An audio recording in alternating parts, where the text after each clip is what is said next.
오늘은 어게인 시리즈 말씀의 마지막 말씀입니다. 디모데후서 말씀을 가지고 유익한 사람이라는 제목으로 여러분들과 함께 말씀의 은혜를 나누려고 해요. 여러분 혹시 감리교가 누구에 의해서 시작되었는지 혹시 아세요? 네, 감리교 출신 분들 계실 텐데, 네, 그렇죠, 맞습니다. 웨슬레. 요한 웨슬레와 그의 동생인 찰스 웨슬레에 의해서 감리교가 창시되었죠. 그럴 만큼 하나님 앞에 크게 쓰임 받았던 분들인데, 이분들이 처음부터 그렇게 하나님 앞에 잘 쓰임 받을 수 있었던 건 아니었다고 해요. 이들이 하나님 앞에 목회자로 기름 부음 받고, 처음에는 목회자로 서기보다는 선교사로서 하나님 앞에 결단하고 헌신을 했었다고 합니다. 그래서 1736년에 미국의 조지아주로 선교를 떠났어요. 이때는 미국이 선교지였습니다. 그래서 이제 이 영국의 어려운 삶을 좀 피해서 미국에서 새로운 삶을 살겠다 생각하는 분들이 미국으로 이주를 많이 갔죠. 전 유럽에서 그런 분들을 위해서 이제 말씀을 가르치고, 또 인디언들이 있기 때문에 그 인디언들에게 주의 복음을 전해주고 이들을 주께로 돌아오게 해야 되겠다. 그런 야심찬 마음을 가지고 미국으로 건너가서 아주 열정과 헌신을 다해서 선교를 했다고 그래요. 열정과 헌신을 다해서 선교를 하면 많은 사람들이 돌아오고 또 회개하고 또 하나님 말씀 앞에 굴복할 줄 알았는데 그게 아니었다고 그래요. 열정을 더하고 헌신을 더하면 더할수록 사람들이 냉담해지는 거예요. 사람들이 냉담해지고, 그리고 심지어는 반항적이 되어갔다고 그래요. 점점. 네. 그래서 그러면 인디언들한테 더 선교를 해야 되나? 그래서 인디언들한테 선교를 하는데 만날 기회도 잘 주어지지 않고, 만나도 이들이 하나님 앞에 돌아오지 않고, 시간이 지나면서 그의 선교 경험은 환멸로 가득 차게 되었다고 그래요. 그래서 내가 여기서 뭘 하고 있는 거지? 이제 나는 실패했으니까 돌아가야 되겠다라고 생각하고, 채 2년이 못 되어서 영국으로 돌아가는 배를 타고 대서양을 건너고 있었습니다. 그런데 갈 때도 그랬는데 올 때도 그런 똑같은 현상이 일어난 게, 대서양을 건너면 큰 바다잖아요. 그러니까 지금처럼 빠르게 이동하는 배도 아니고 상당히 오래 걸려서 배를 타고 건너게 되는데, 풍랑을 만날 때가 있다는 거예요. 그 풍랑을 만나는데, 갈 때도 이 사람들을 만났는데 올 때도 이 사람들을 또 만났어요. 그 사람들이 누구냐면 독일 교회 모라비언 교도들이었어요. 이 모라비언 교도들은 하나님의 말씀을 그대로 살아내려고 굉장히 애를 썼던 사람들이거든요. 그런데 나는 이 폭풍우 속에서 배를 타고 가면서 막 멀미하고 너무 고통스러운데, 이 모라비언 교도들은 모여서요, 기쁨으로 찬양을 드리는 거예요. 그리고 그들의 얼굴을 보니까 환희와 감사로 가득 차 있는 거예요. 너무 부러운 거예요. 저들은 어떻게 그 마음속에 저런 환희로 가득 차 있을까? 나도 그 마음을 갖고 싶은데 아무리 애를 써도 그게 생기지 않으니까, 물어볼 용기도 생기지 않고, 그렇게 좌절로 가득 차서 배에서 내려 영국 생활을 시작하게 됩니다. 실패하고 돌아왔으니까 그는 우울감에 빠지고요, 깊은 영적 침체에 빠져서 몇 달을 보내게 됐어요. 그러다가 어느 기도회가 있다는 소식을 듣고 초청을 받습니다. 네. 누가 같이 가자고 그래요. 정말 가기 싫었다고 그래요. 내가 거기 가서 뭐 하지? 나는 실패했는데. 그런데 그날이 1738년 5월 24일이었는데 이 런던의 작은 한 교회에서 선포되어지는 말씀이, 로마서를 루터가 해석한 그 서문을 듣기 시작하는데 마음이 뜨거워지는 거예요. 오직 은혜로만 구원을 얻는다라는 그 말씀을 듣자마자 이 웨슬레는 성결과 거룩을 위하여서 계속해서 노력해 왔거든요. 그런데 내 노력으로는 성결과 거룩이 이루어지지 않을 뿐만 아니라 냉담해지는 것을 점점 느꼈던 거예요. 그런데 오직 은혜로, 주의 사랑으로, 믿음으로 구원을 얻는다는 이 루터의 외침이 웨슬레의 가슴을 치기 시작했어요. 주님이 이런 실패한 나도 은혜를 베풀어 주시는구나 깨달아지니까요. 다시 일어날 힘이 생겼어요. 그리고 이 웨슬레가 굉장히 똑똑한 사람이었거든요. 옥스퍼드를 나왔는데 얼마나 똑똑했던지 옥스퍼드에 언제든지 종신으로 와서 가르치고 할 수 있는 그런 사람이었어요. 그래서 그 자격으로 옥스퍼드에 가서 설교를 하는데 다른 거 하지 않고 본인이 은혜 받은 말씀, 오직 은혜로 구원을 얻는다라는 이 믿음으로만 구원을 얻는다는 말씀을 선포하는데요. 이 딱딱하고 냉랭할 것만 같았던 이 옥스퍼드 학생들이요, 갑자기 떼굴떼굴 구르기 시작하는 거예요. 가슴을 치면서 하나님 앞에 통곡하면서 회개하기 시작하는데요. 본인도 너무 놀란 거예요. 그리고 하나님이 주시는 감동에 따라서 감옥에 가서 말씀을 전하는데 죄수들이 회개하고 변화가 일어나고요. 거리에서 그가 복음을 전하는데 몰려온 수많은 사람들이 주의 말씀 앞에 회개하는 역사가 일어나기 시작했어요.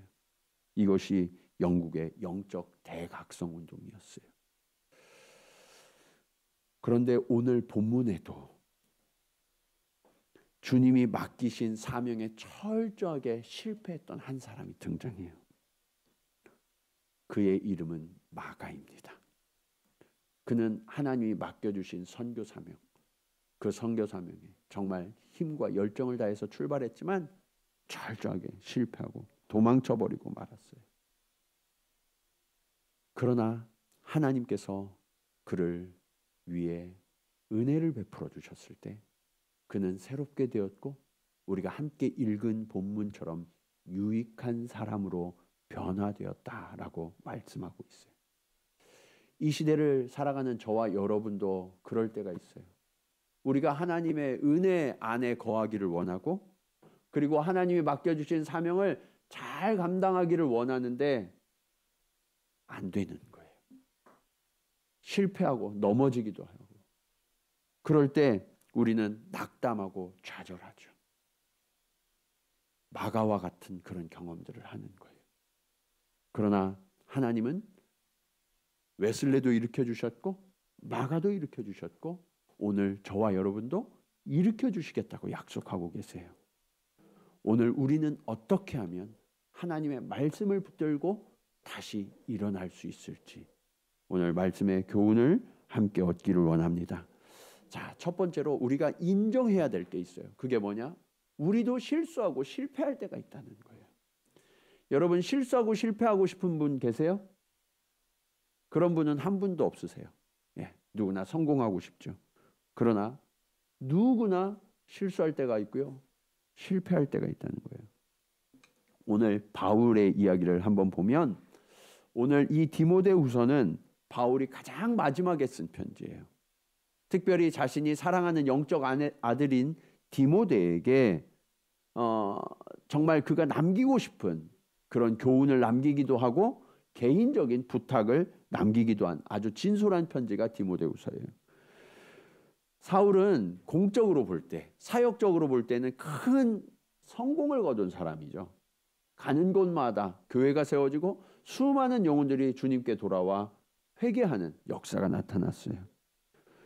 그런데 자신이 스스로 생각할 때 자기 자신에게도 주님이 씌워주실 상급이 있다라는 것을 알고 있었어요. 예. 그래서 디모데후서 4장 6절에서 8절은 이렇게 이야기합니다. 전제와 같이 내가 벌써 부어지고 나의 떠날 시각이 가까웠도다. 나는 선한 싸움을 싸우고 나의 달려갈 길을 마치고 믿음을 지켰으니 우리 8절 한번 같이 읽어볼까요? 시작.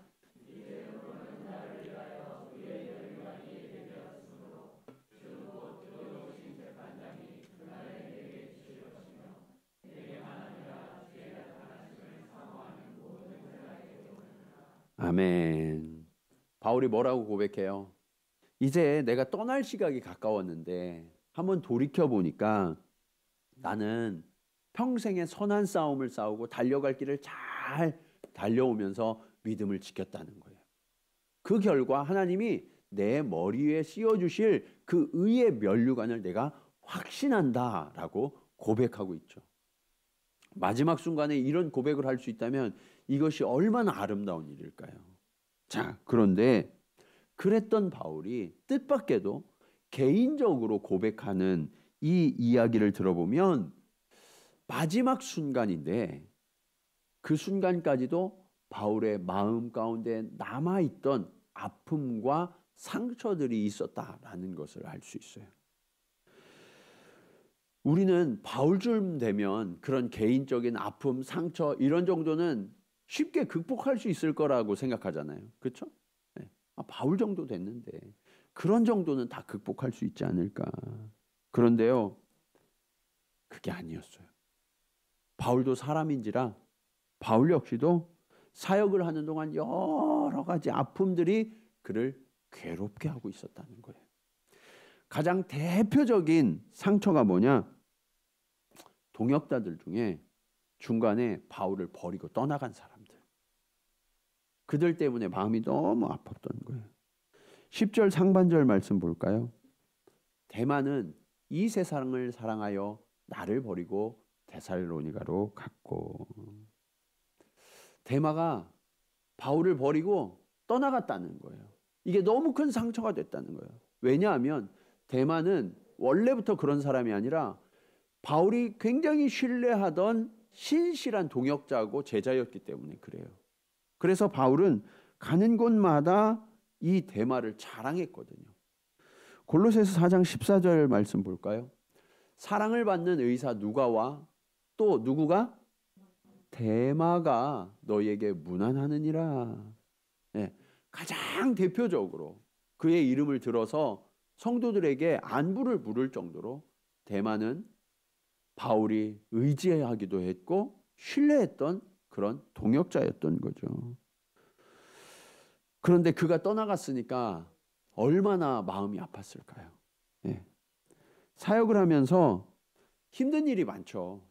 그런데 가장 치명적인 일이 뭐냐면 동역자들이 떠나가고 그들을 잃어버리는 거예요. 이게 모든 목회자들의 가장 큰 아픔이거든요. 그런데 바울도 그랬다는 거예요. 심지어 바울은 이렇게 이야기해요. 16절 말씀입니다. 내가 처음 변명할 때 나와 함께한 자가 하나도 없고 다 나를 버렸다. 여기서 변명한다는 것은 복음을 전하다가 고발되어서 황제 앞에 선 거예요. 재판을 받는 거예요. 예전에는 재판을 받으면 본인이 스스로를 변호해야 됐어요. 그리고 친구들이 변호를 해줬어요. 그런데 나를 변호해 줄 친구들이 다 나를 버리고 도망간 거예요. 예. 나는 그들을 위해서, 그들의 구원을 위해서 내 생명도 던지고 내 모든 것을 버리고 다 내어줬는데 그렇게 내 옆에 있어서 내게 무언가 얻을 게 있을 때에는 정말 신실한 동역자라고 함께 하겠다고 한 사람들이요. 바울이 정작 위기에 처하고 어려운 순간이 되니까 어떻게 했어요?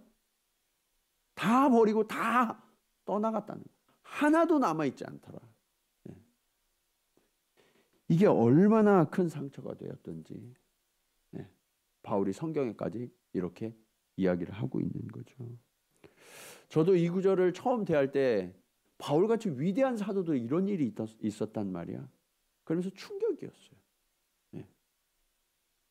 그런데 여러분, 바울이 이 자리에서 깨달았을 만한 사실이 있어요. 그게 뭐냐?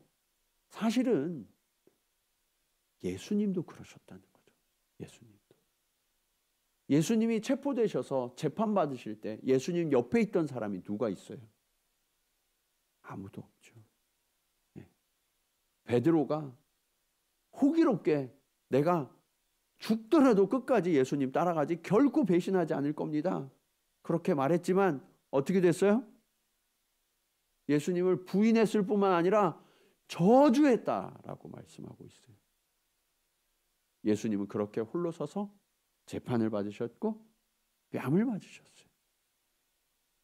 바울이 재판 자리에 섰을 때 비로소 우리를 위하여 신문당하신 그 예수님의 마음을 깨닫고 배우게 되지 않았을까요? 그런데 그렇게 떠나간 사람들 중에 바울의 마음에 계속해서 남아있던 한 사람이 있어요. 그가 누구냐? 마가예요.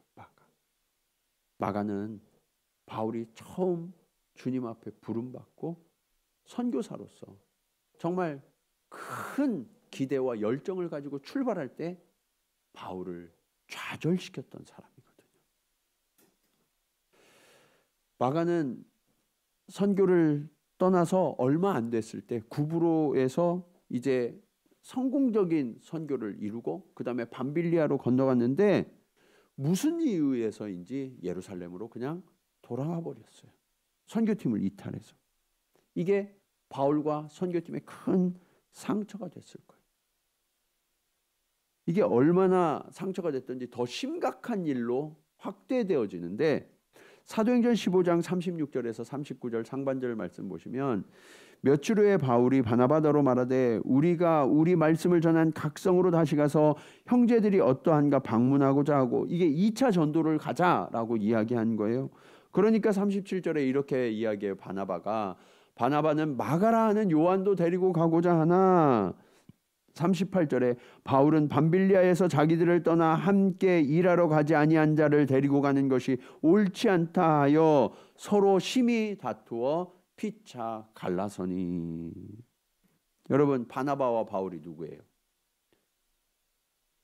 바울은 우리가 잘 알고 있는 그 위대한 사도잖아요. 바나바는 그 위대한 사도를 길러낸 사람이에요. 예. 그러니까 얼마나 대단한 두 사람입니까? 주님에게 이보다 더 충성된 일꾼들이 없다니까요.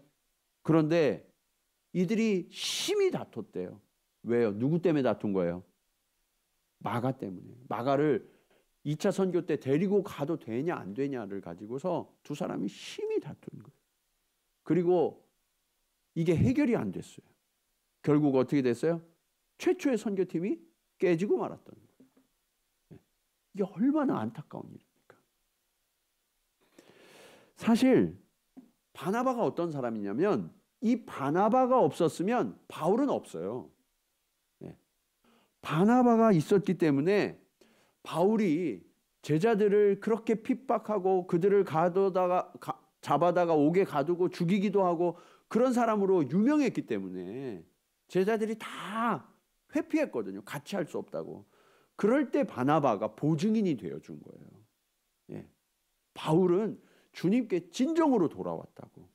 예. 보증인이 되어주고 가르쳐주고 자기 옆에서 사역을 할 수 있도록 하나하나 가르쳐서 세워줬던 사람이 바나바예요. 영적인 아버지고 영적인 스승이에요.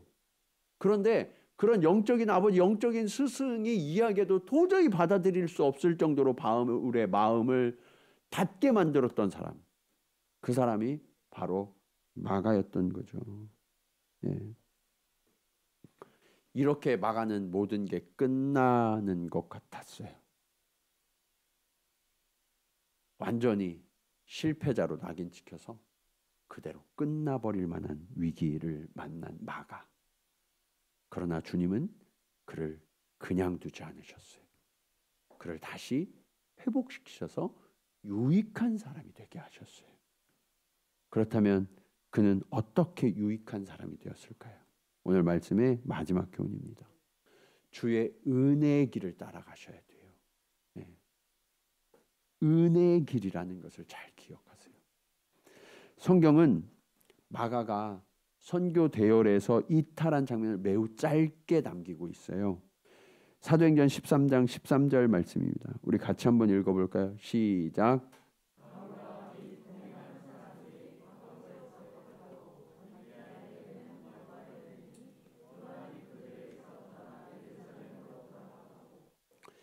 딱 한 구절밖에 없기 때문에 사실은 이 마가 요한이 왜 돌아갔는지에 대해서 알 수가 없어요. 성경학자들이 여러 가지 이야기를 하지만 정확하게 알 수는 없어요. 그런데 분명한 것은 그가 떠나감으로 인하여서 이 선교팀에 심각한 문제가 생기고 선교 여정에 지장이 생겼다는 것을 우리가 미루어 짐작할 수 있겠죠.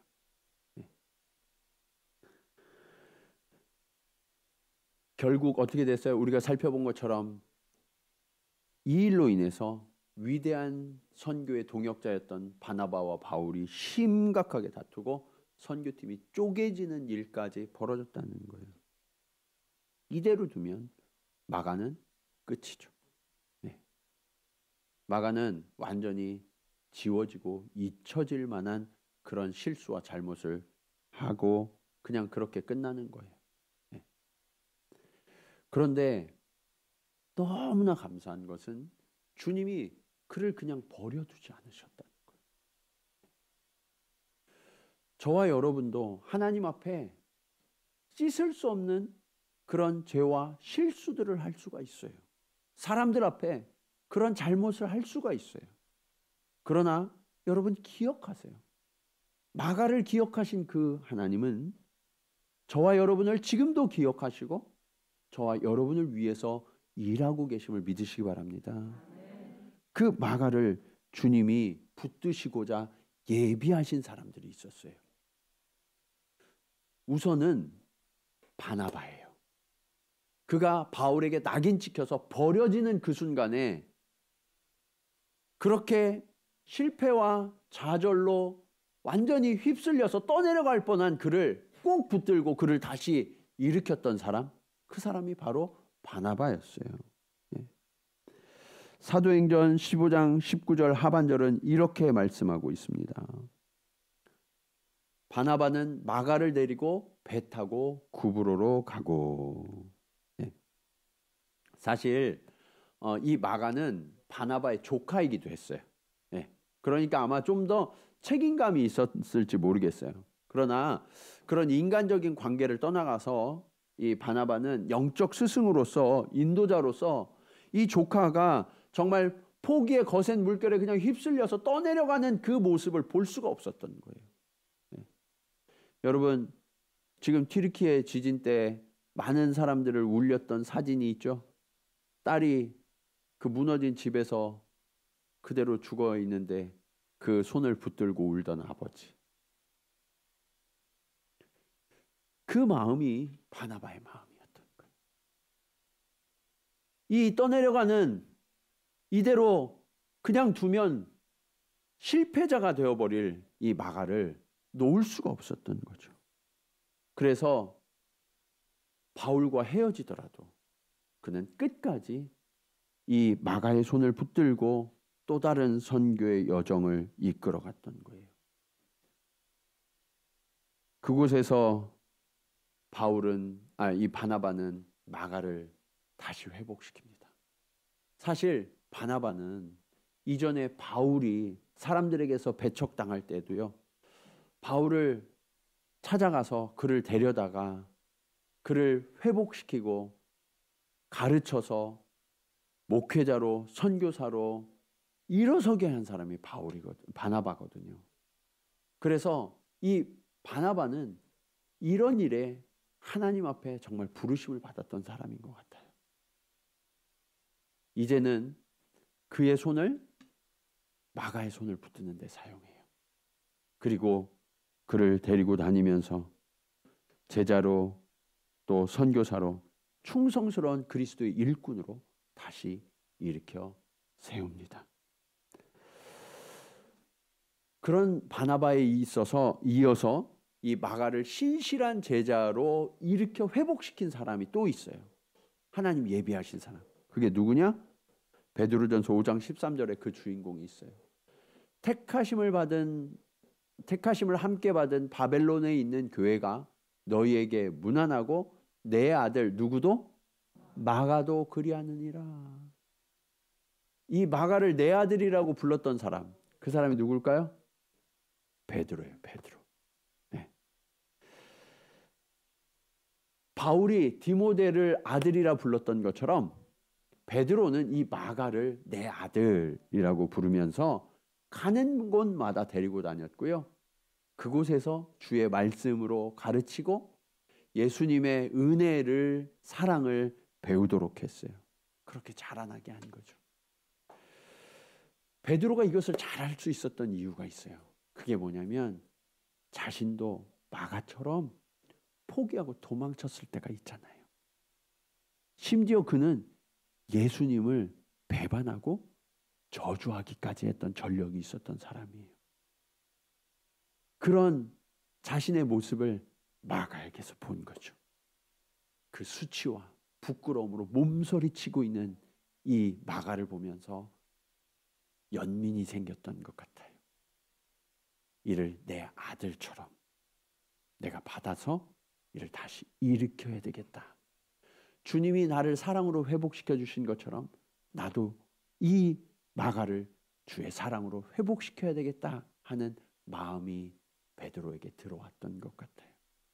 그래서 여러분이 지금 상처를 받고 여러분이 실패하고 여러분이 주저앉았던 경험은요, 그냥 실패하고 그냥 좌절하는 것이 아니라 또 다른 누군가를 일으키는 이유가 됨을 믿으시기 바랍니다. 예. 그래서 여러분, 실패는 실패로 끝나지 않아요. 실패하지 않고 좌절해보지 않은 사람은 누군가를 일으켜 줄 수 없어요. 오히려 그 마음을 알지 못하기 때문에. 근데 베드로가 그것을 너무나 잘 알아서 이 마가를 다시 일으켜 줬죠. 마가는 베드로를 따라다니면서 생전에 주님께서 하셨던 모든 이야기들을 마음 깊이 새깁니다. 그리고 주님이 하셨던 일들에 대한 모든 것들을 아마 기록해 뒀던 것 같아요. 그리고 그것을 훗날 최초의 복음서인 마가복음으로 기록해서 초대교회의 성도들에게, 그리고 지금 예수 그리스도를 믿는 모든 이들에게 아름다운 기록으로 전해주고 있죠. 이것이 얼마나 놀라운 은혜입니까? 네. 그가 떠내려갔더라면, 그가 실패와 좌절로 그냥 무릎 꿇었더라면 어쩌면 복음서가 우리 손에 들려지는 데는 훨씬 더 오랜 시간이 걸렸을지도 몰라요. 왜냐하면 이 마가복음을 참조해서 다른 복음서들도 쓰여졌기 때문에 그렇거든요. 그만큼 이 마가는 회복되어서 주님을 증거하는 일에 자신의 모든 것을 내어 던졌던 사람이에요.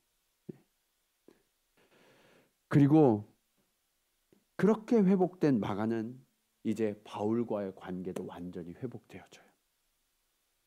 골로새서 4장 10절 말씀 보실까요? 같이 한번 읽겠습니다. 시작.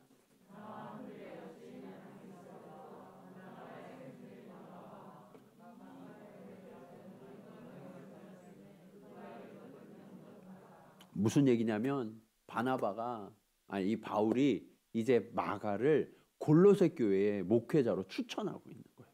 네. 너희가 그를 영접하라. 네. 지금 보내니까 잘 받아들여서 함께 교회를 잘 세워가라는 거죠. 여러분, 만약 이 바울이 마가는 한번 배신했으니까 배신한 놈은 또 배신해, 그러면서 그를 인정하지 않고 신뢰하지 않았다면 골로새 교회 목회자로 추천할 수 있었을까요? 없었을까요? 없었겠죠. 불가능했을 거예요. 바울은 이제 마가에 대한 믿음을 완전히 회복했음을 성경은 증언하고 있죠. 여기뿐만 아니라 곳곳에서 이제 마가를 칭찬하고 마가의 이름으로 교회들에게 안부를 전하는 일을 마다하지 않아요. 네. 그리고 바울이 이제 자신이 주님께로 떠날 시간이 가까워 왔다는 것을 알게 됐어요.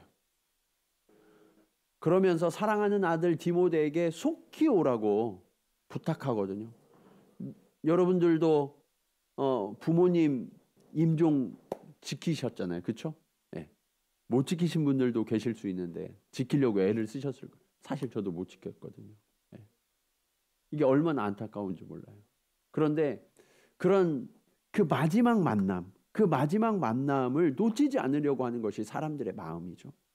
그래서 자신의 영적인 아들인 디모데에게 속히 오라라고 초청을 하는데, 그가 부탁을 한 게 오늘 본문 말씀이에요. 다시 한번 디모데후서 4장 11절 말씀을 읽도록 하겠습니다. 시작.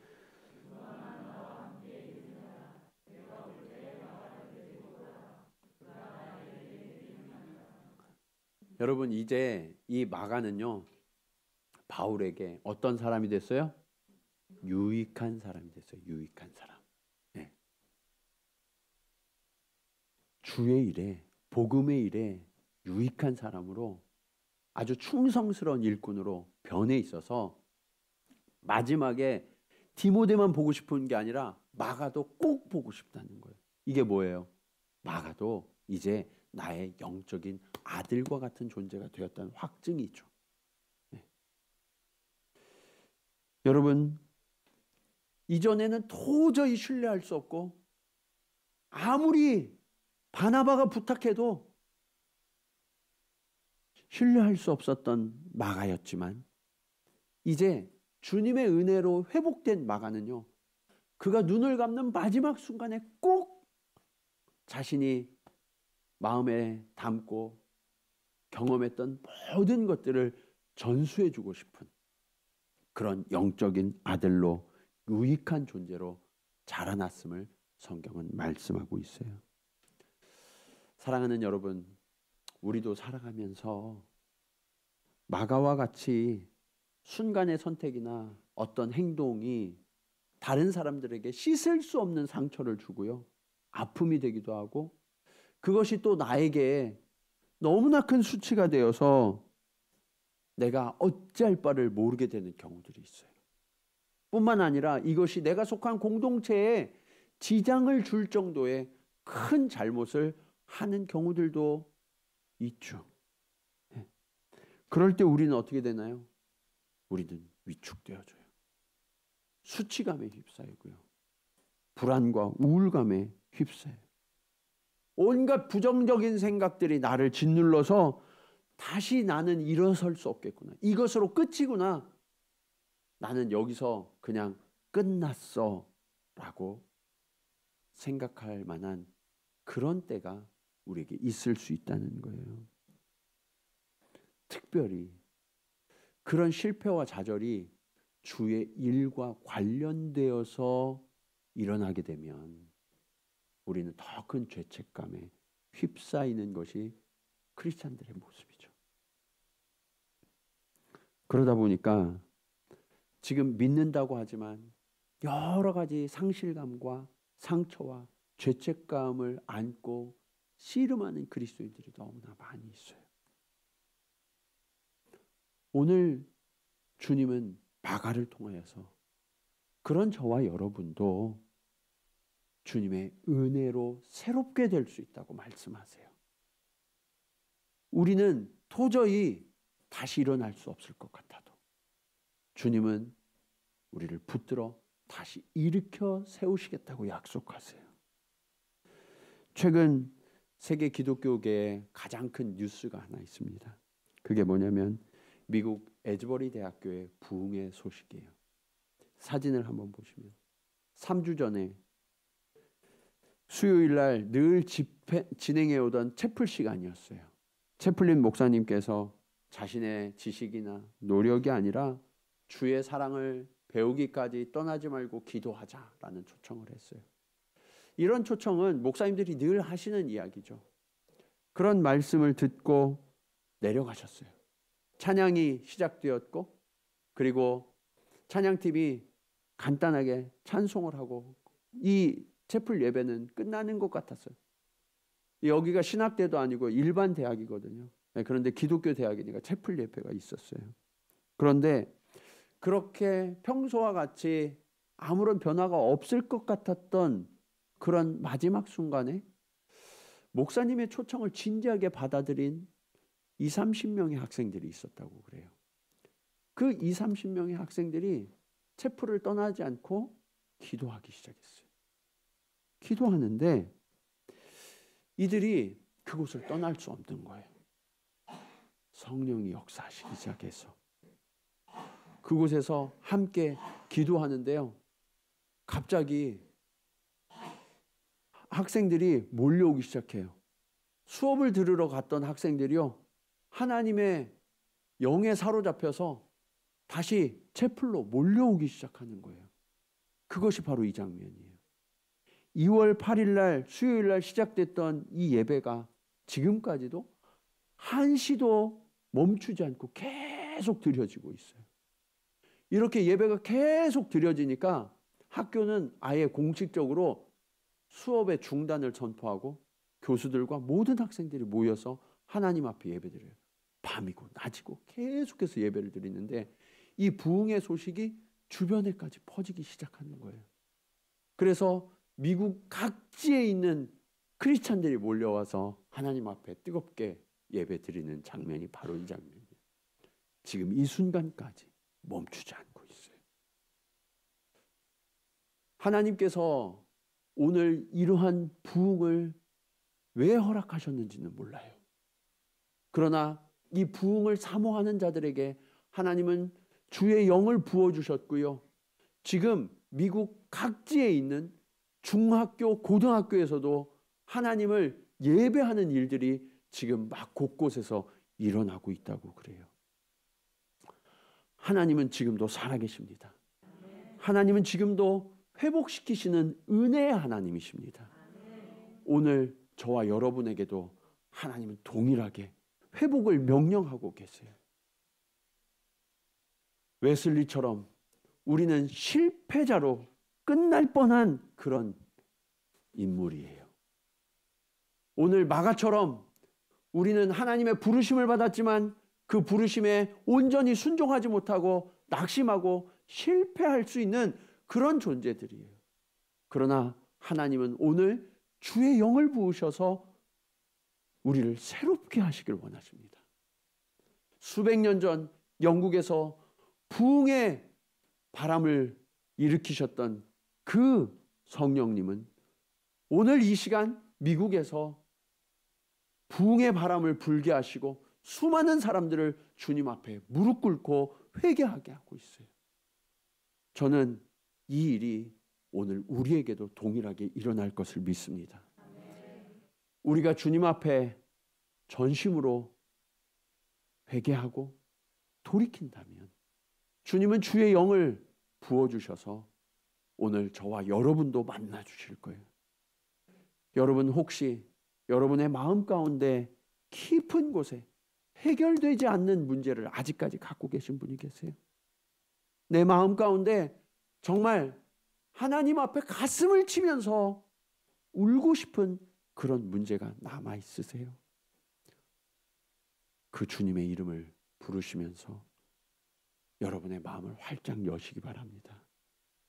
그러면 그 주님께서 이 시간 주의 영을 부어주셔서 우리를 다시 일으키시고 다시 하나님의 도구가 되게 하셔서 오늘 이 시대의 마가로, 이 시대의 웨슬레로 저와 여러분을 세우시고 오늘 이 일본 땅, 하나님을 알지 못하는 사람들이 무수한 이 땅에도 하나님의 영이 임하면 하나님께서 반드시 이 땅에 잃어버린 영혼들을 구원하는 역사가 일어나게 하실 줄로 믿습니다. 우리가 오늘 그 하나님의 영을 구하며 잠잠히 기도하기 원합니다. 오늘은 제가 축도하지 않을 거예요. 주님, 내가 다시 일어나기 원합니다. 주님, 나의 힘으로, 나의 능력으로 괜찮은 사람이 되려고 했던 그런 노력을 주님 이제 멈추고자 합니다. 그리고 이제 주의 영에 사로잡혀서 주님의 마음을 배우는 시간이 되기를 원합니다. 주님, 오늘 우리에게 주의 영을 부어 주시옵소서. 수백 년 전 영국에 부어 주셨던 그 부흥의 영을 우리에게도 부어 주시옵소서. 오늘 이 시간 미국의 성도들에게 부어 주시는 그 뜨거운 회개의 영을 오늘 우리에게도 부어 주시옵소서. 그래야 해서 주님, 오늘 우리가 하나님 앞에 통회하며 하나님 앞에 새로워질 수 있도록 주님 인도하여 주시옵소서. 나는 실패한 자였습니다. 아버지 하나님, 나는 이렇게 내 인생이 끝날 것만 같았습니다. 주님, 나는 무너진 자입니다. 나는 깨어진 자입니다. 그러나 주님, 이 모습 이대로라도 주님 괜찮으시다면 주님, 나를 새롭게 하여 사용하여 주시옵소서. 주님, 내가 주의 것 되어 싸우니 주님 그렇게 오늘 나의 마음을 열어주시고 주님 나에게 찾아와 주셔서 주님 말씀하여 주시옵소서. 주님, 오늘 그렇게 내가 주님을 기대합니다. 주님, 나를 주장하여 주시옵소서. 주님을 부르는 자에게 꾸짖지 아니하시고 후히 주시겠다고, 성령으로 함께 하시겠다는 그 약속을 주님 기대하오니, 주님 오늘 사랑하는 성도들의 심령 가운데 주님 말씀하여 주시고, 넘어지고 상하고 실패하고 깨어진 자들 가운데 하나님의 회복이 부어질 수 있도록 주님 역사하여 주시옵소서. 우리 간절한 마음으로 주님 앞에 함께 기도 드리시겠습니다.